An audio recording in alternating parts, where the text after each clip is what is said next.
بردہ قسط نمبر 21۔ شاپور کے لشکر نے تیسفون سے 2 منزل دور پڑاؤ ڈالا۔ جنگجوؤں کی کثیر تعداد اس کے جھنڈے تلے جمع ہو گئی تھی۔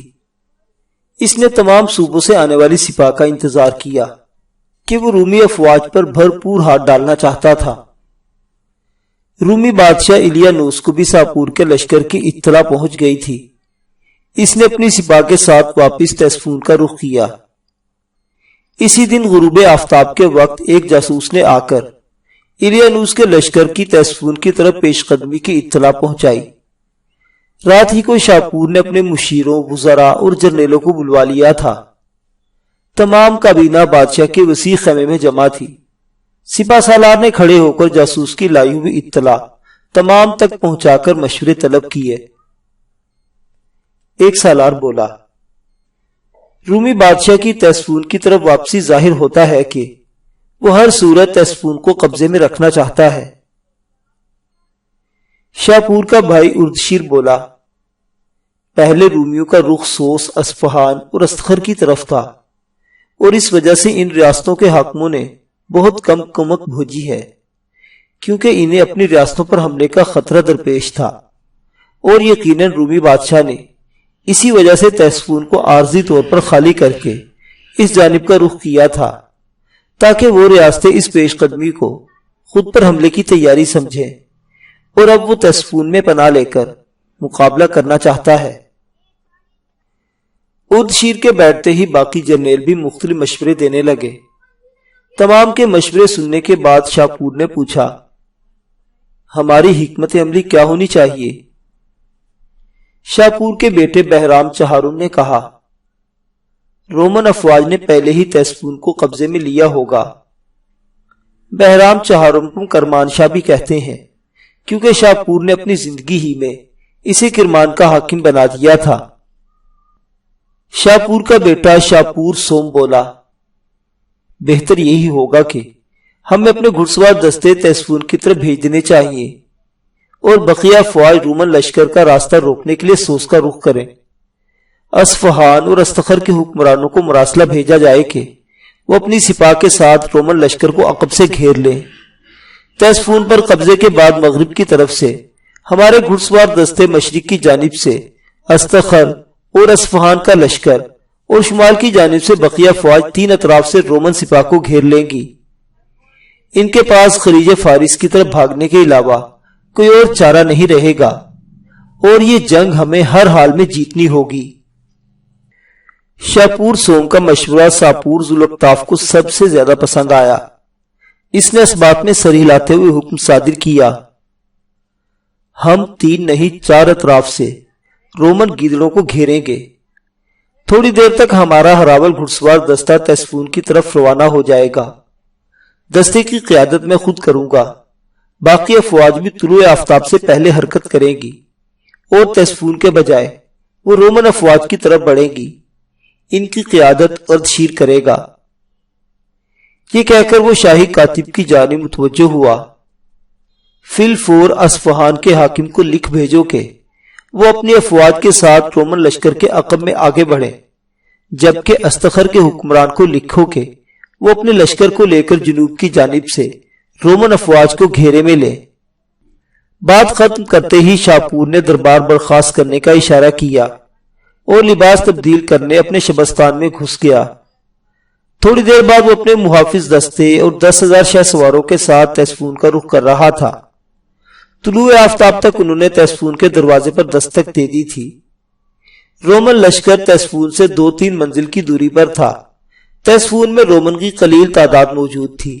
انہیں فارسی افواج کی پیش قدمی کی اطلاع تو تھی، لیکن وہ اتنی جلدی تیسفون پہنچ جائیں گی انہیں یہ اندازہ نہیں تھا۔ ساسانی لشکر کے تیز رفتار گھڑسواروں نے تھوڑی ہی دیر میں رومن دستوں کا صفایا کر دیا۔ بہت کم افراد جان بچا کر بھاگ پائے۔ دوپہر تک 1000 گھڑسواروں کو شہر کی حفاظت کی ذمہ داری سونپ کر باقی افراد کے ساتھ مشرق کا رخ کر رہا تھا۔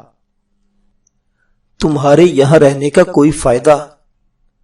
سبرینا برا سا منہ بناتے ہوئے سامنے کھڑے بہرام کو مخاطب ہوئی۔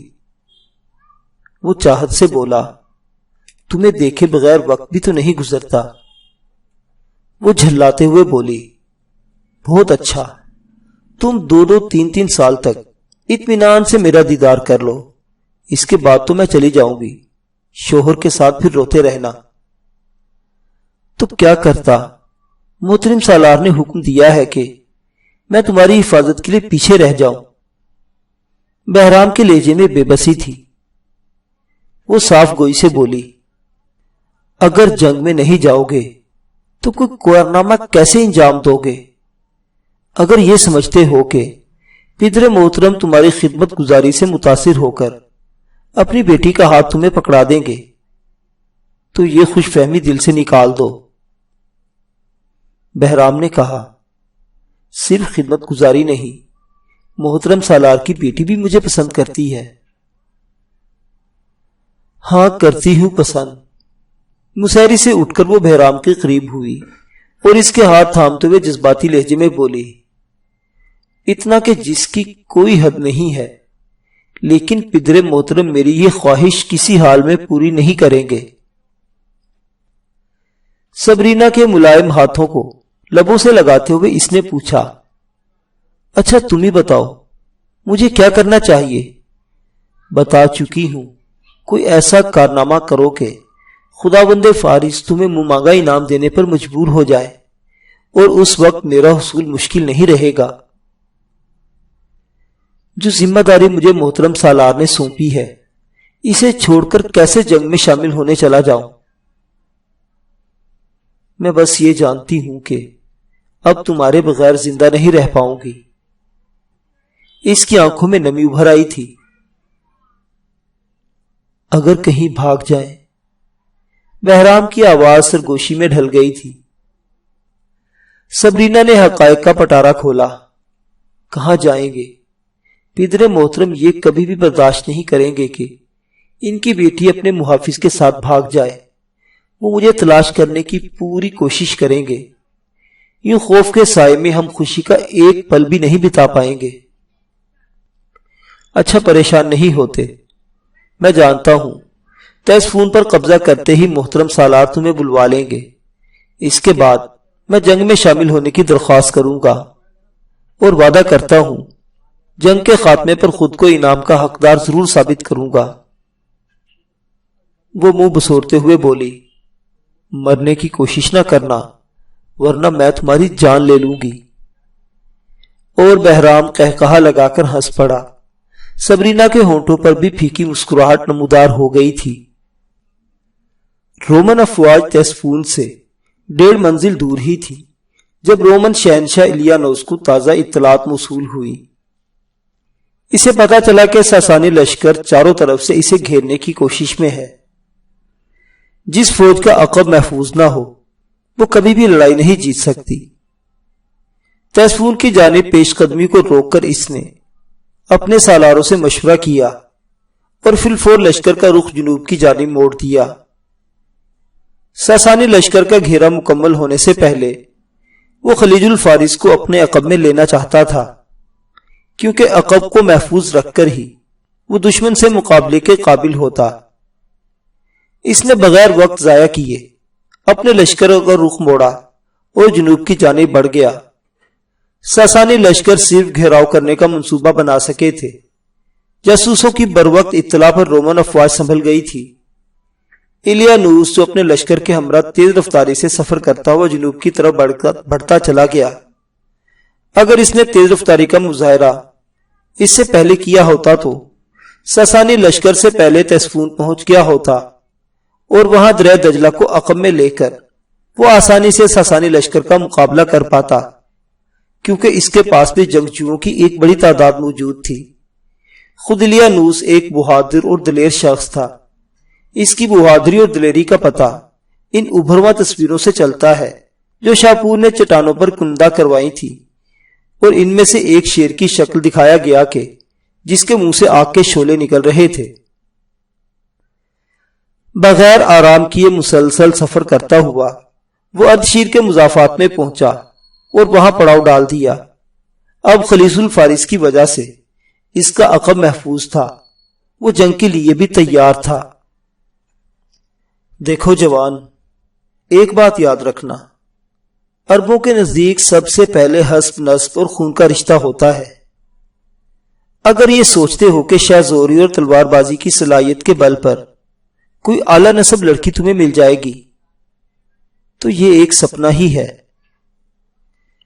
شریم تک بھی یشکر کی بادیہ کو پسند کرنے کی خبر پہنچ چکی تھی۔ اس نے یشکر کو سمجھانے میں ایک لحظے کی بھی دیر نہیں کی تھی۔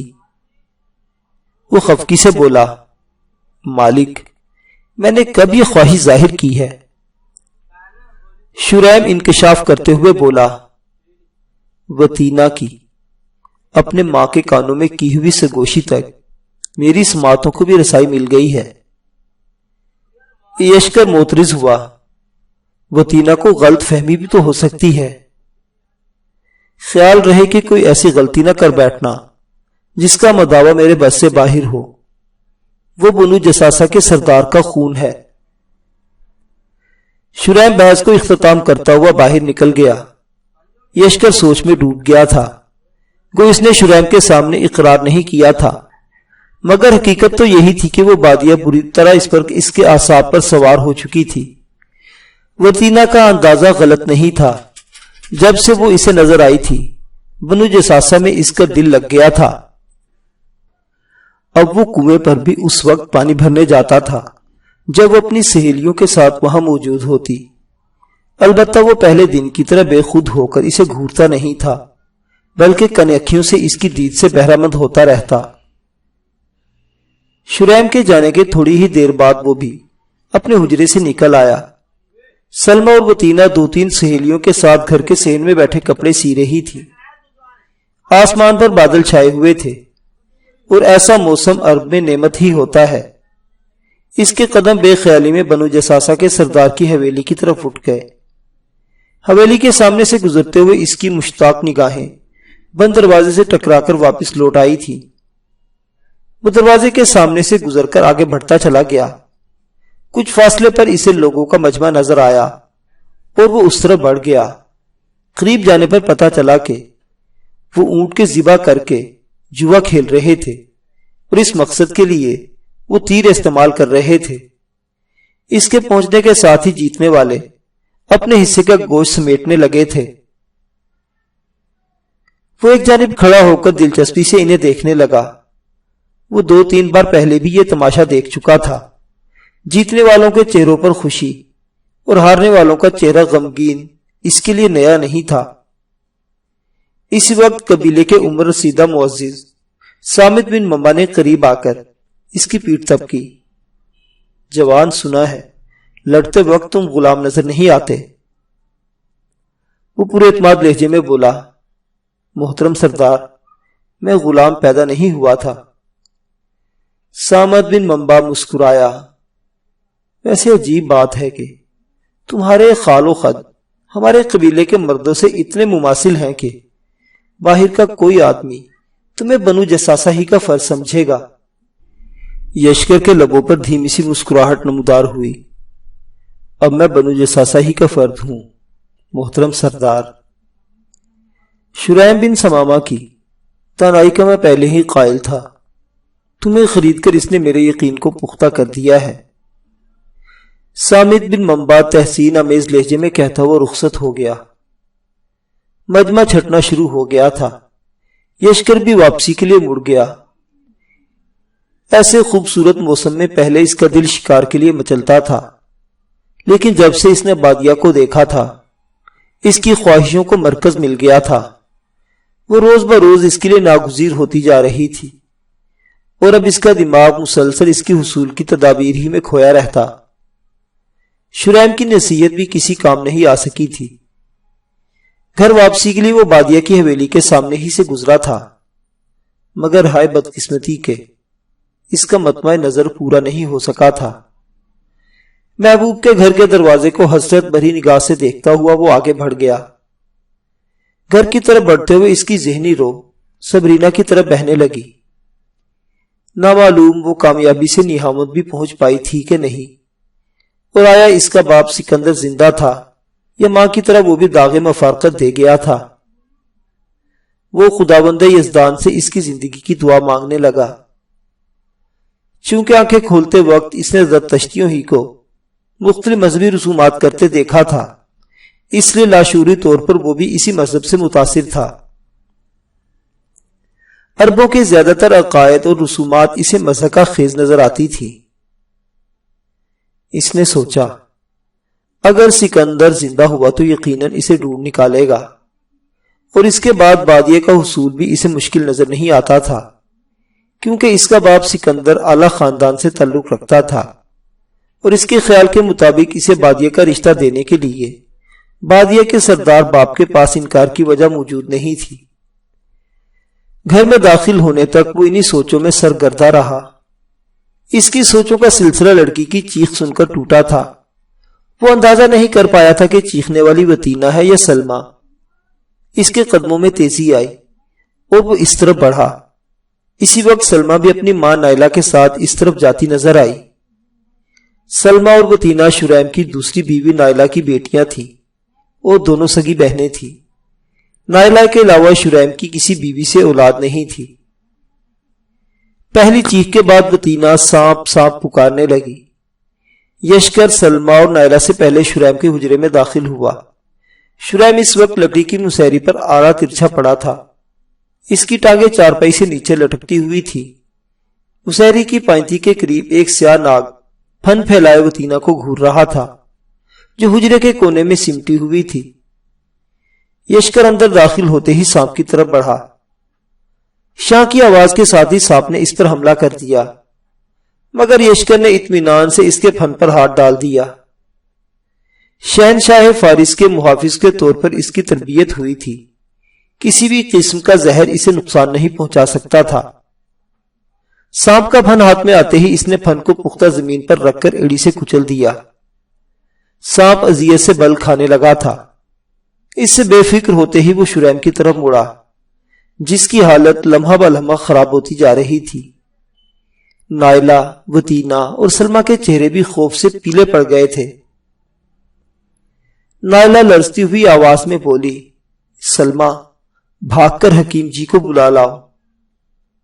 وہ جی اچھا کہتے ہوئے بھاگ پڑی۔ یشکر نے زمین پر پڑے ہوئے شریم کی پنڈلی اور پاؤں کا جائزہ لیا۔ اس کی باریک بین نگاہوں کو دائیں پنڈلی پر ٹخنے سے تھوڑا سا اوپر سانپ کے کاٹنے کا نشان نظر آ گیا۔ اس نے تیز لہجے میں وتینہ کو کہا، چھری لے آؤ۔ اسبات میں سر ہلاتے ہوئے وہ چھری لانے بھاگ پڑی۔ یشکر نے شریم کو سیدھا کر کے لٹایا اور اپنی چادر اس کی ران پر باندھ دی تاکہ زہر زیادہ نہ پھیل جائے۔ شریم کے جسم کو ہلکے ہلکے جھٹکے لگ رہے تھے۔ اس دوران وتینہ بھاگ کر چھری لے آئی تھی۔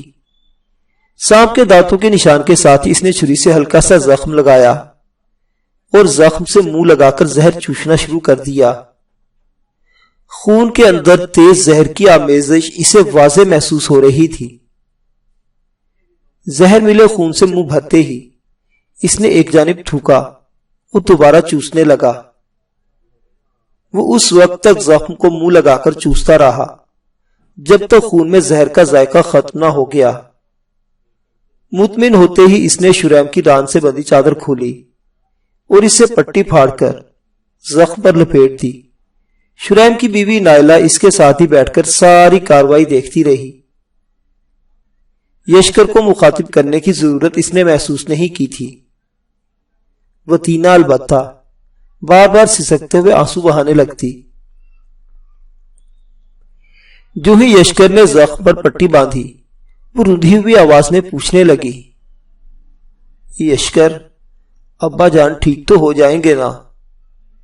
وہ پورے اعتماد لہجے میں بولا، جی آقا زادی، بالکل ٹھیک ہو جائیں گے۔ اسی وقت سلمیٰ بنو جساسہ کے بوڑھے حکیم قانب بن یخلد کو ساتھ لیے حجرے میں داخل ہوئی۔ قانب نے ہاتھ میں کپڑے کا تھیلا اٹھایا ہوا تھا۔ سانپ کے مردہ جسم کو دیکھتے ہی اس کی آنکھیں خوف سے پھیل گئی تھی۔ اس نے سرسراتے لہجے میں پوچھا، شاید میں نے آنے میں دیر کر دی۔ یشکر اطمینان سے بولا، آقا بہتر ہے، میں نے زہر چوس لیا ہے۔ کیا؟ کنب نے حیرانی بھری نگاہوں سے یشکر پر دیکھا۔ اور اس کے ساتھ ہی حجرے کی زمین پر نیلگو خون نظر آیا۔ اس نے فوراً قریب ہو کر شریم کی نبض تھامی اور پھر اس کی آنکھوں کی پتلیوں کا جائزہ لینے لگا۔ کسی کا نام لیے بغیر اس نے کہا، دودھ کا کٹورا لے آؤ۔ سلمہ اس بات میں سر ہلاتے ہوئے باہر نکل گئی۔ اس کی واپسی تک حکیم کنب اپنے ہاتھ سے صفوف کی چھوٹی سی تھیلی برآمد کی اور دودھ کا کٹورا سلمہ کے ہاتھ سے تھام کر شریم کو صفوف کھلانے لگا۔ شریم کی ناگفتہ حالت میں بہتری آنے لگی تھی۔ یشکر قریب ہو کر حکیم کا ہاتھ بٹانے لگا۔ تھوڑی کوشش کے بعد وہ شریم کے حلق میں پورا کٹورا خالی کر چکے تھے۔ شریم کو دودھ پلا کر وہ یشکر کی جانب متوجہ ہوا۔ جوان، بہتر ہوگا کہ یہ صفوف تم بھی پھانک لو۔ زہر چوستے وقت اس کی کچھ نہ کچھ مقدار لعاب کے ساتھ حلق میں چلی جاتی ہے جو نقصان کا باعث بن سکتی ہے۔ یشکر اطمینان سے بولا، اس کی ضرورت نہیں محترم حکیم، زہر مجھ پر اثر نہیں کرتا۔ کنب نے حیرانی سے کہا، میں سمجھا نہیں۔ یشکر مسکرایا، میں سمجھا بھی نہیں سکتا۔ اسی وقت شریم نے کراہتے ہوئے آنکھیں کھول دی تھی۔ حکیم کنب ہلکی سی مسکراہٹ سے بولا، نئی زندگی مبارک ہو۔ شریم کے ہونٹوں پر پھیکی سی مسکراہٹ نمودار ہوئی۔ شکریہ حکیم صاحب، شکریہ اپنے غلام کا ادا کرو، اگر یہ نہ ہوتا تو تمہاری آنکھوں کا آخری نظارہ سانپ کی کراہیت آمیز وجود ہی ہوتا۔ شریم نقاہت سے بولا، اب یہ غلام نہیں رہا، میں یشکر کو بیٹا بنانے کا اعلان کرتا ہوں۔ یشکر کا سر ممنونیت سے جھک گیا تھا۔ حکیم کنب خوش دلی سے بولا، اتنا انعام تو بنتا ہے، بہرحال مبارک ہو۔ شریم نے خیر مبارک کہہ کر پرشفقت نگاہیں یشکر کے چہرے پر گاڑ دی، جو دوسری مرتبہ اس کی جان بچانے کا سبب بن رہا تھا۔ عرب معاشرے میں اس وقت منہ بولے بیٹے کو حقیقی بیٹے کی طرح ہی سمجھا جاتا تھا، یہاں تک کہ منہ بولا بیٹا حقیقی بیٹے کی طرح وراثت کا حقدار ہوتا، اور منہ بولے بیٹے کے ساتھ بھی وہ تمام رشتے حرام ہوتے جو نسبی بیٹے کے ساتھ ہوتے۔ اہل عرب میں یہ دستور جاری رہا، یہاں تک کہ نبی اکرم صلی اللہ علیہ وسلم نے حضرت زید بن حارثہ بن شرجیل القلبی کو آزاد فرما کر انہیں منہ بولا بیٹا بنا لیا، اور جب حضرت زید رضی اللہ تعالیٰ عنہ نے حضرت زینب رضی اللہ عنہ بنت حجش کو طلاق دے دی تو رسول اللہ صلی اللہ علیہ وسلم نے اللہ پاک کے حکم سے ان سے نکاح فرما لیا، اور یوں ایک دیرینہ غلط رسم کا اختتام ہوا۔ حکیم چچا، ہمیں بھی بھائی کی مبارکباد دینا۔ وطینہ باپ کی طبیعت سنبھلتے دیکھ کر کھل اٹھی تھی۔ اس سے پہلے بھی یشکر کے ساتھ بہت لگاؤ تھا، اور اب تو اس کے باپ نے یشکر کو بیٹا بنا لیا تھا۔ تمہیں بھی مبارک ہو بیٹی۔ حکیم نے کھڑے ہو کر اس کے سر پر ہاتھ رکھا اور اپنا تھیلا اٹھا کر جانے کی اجازت طلب کی۔ نائلہ نے حجرے کے کونے میں رکھے لکڑی کے صندوق سے خشک کھجوروں کی بھری تھیلی نکال کر یشکر کے حوالے کی۔ بیٹا، یہ حکیم صاحب کے گھر پہنچا دو۔ وہ کھجوریں حکیم صاحب کا معاوضہ تھا۔ اس وقت عرب معاشرے میں زیادہ تر لین دین اجناس اور اشیاء کے تبادلے ہی سے ہوا کرتا تھا۔ جزیرہ نما عرب کی ملکہ حکومتوں میں تو سونے اور چاندی کے سکوں کا رواج تھا، لیکن عرب میں باقاعدہ کوئی حکومت موجود نہیں تھی، اس لیے یہاں پر خرید و فروخت اور مزدوری وغیرہ کا معاوضہ اسی طرح کھجوروں، گندم، جو یا کسی اور چیز کو دے کر ادا کیا جاتا تھا۔ اس ضمن میں عرب کے لوگ سونے چاندی کو قیرات، مشقال وغیرہ کے وزن کے حساب سے بھی خریداری میں استعمال کرتے تھے، اور رومی، شامی اور فارسی درہم و دینار کو بھی عرب میں قبول عام سند حاصل تھی۔ جی، ادب سے کہتے ہوئے یشکر نے نائلہ کے ہاتھ سے کھجوروں کی تھیلی پکڑی اور حکیم صاحب کے ساتھ چل پڑا۔ شام تک یہ خبر بنو جساسہ میں پھیل چکی تھی کہ شریم نے اپنے غلام یشکر کو آزاد کر کے بیٹا بنا لیا ہے۔ یشکر بھی عجیب مخمسے میں پھنس گیا تھا۔ اس کی محبتیں دو حصوں میں تقسیم ہو گئی تھی۔ سکندر اسے بہت عزیز تھا۔ اب شریم کے لیے بھی اس کے دل میں کافی زیادہ محبت اور عقیدت پیدا ہو چکی تھی۔ وہ یہ نہیں جانتا تھا کہ آیا سکندر زندہ تھا یا موت کو گلے لگا چکا تھا۔ سکندر کی زندگی کی صورت میں اسے واپس جانے میں زیادہ دلچسپی تھی، لیکن ایک دم شریم کو یہ کہنا کہ وہ واپس جانا چاہتا ہے مناسب نہیں تھا۔ شریم نے اسے بیٹا بنا کر عزت بخشی تھی اور وہ جانے کا کہہ کر انہیں دکھ نہیں دے سکتا تھا۔ اسے امید تھی کہ زندہ ہونے کی صورت میں سکندر ضرور اسے تلاش کرنے کی کوشش کرتا، اور اگر وہ شریم کے قبیلے تک پہنچ جاتا تو یشکر شریم کو ادب سے درخواست کر سکتا تھا کہ وہ اپنے والد کے ساتھ واپس جانا چاہتا ہے۔ یقیناً ایسی صورت میں شریم کو کوئی اعتراض نہ ہوتا، اور سب سے بڑھ کر بادیہ کا مسئلہ تھا جو یشکر کو اپنی زندگی کے لیے ناگزیر نظر آتی تھی۔ اس کی خواہش تھی کہ سکندر وہاں پہنچ کر بنو جساسا کے سردار سے بادیہ کا رشتہ طلب کرے۔ اب اس کا نخل تمنا کب کھلنا تھا یہ طے کرنا تو قدرت کا کام تھا۔ اس کے بس میں صرف دعا کرنا ہی تھا، اور اس سے وہ غافل نہیں ہوا تھا۔ معزز سامعین، اگر آپ اس دلچسپ داستان کی بقیہ اقساط سننا چاہتے ہیں تو پلے لسٹ میں جا کر اپنی خواہش کی تکمیل کر سکتے ہیں۔ دیکھتے رہیے ناولستان، اسلامی اور تاریخی کہانیوں کا مرکز۔